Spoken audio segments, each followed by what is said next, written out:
Hey YouTubers, just wanted to post another holster I just finished. This is for a GLOCK 26 or 27. They're both the same dimensions, but customer wanted a olive green with a black background. A little higher sweat shield on this one.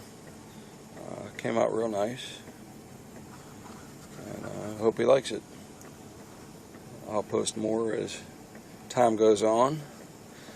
This one came out real nice. Edges got nice and shiny. Nice and dull where you need it. Has a real professional look to it. Alright, that's it. Thanks a lot.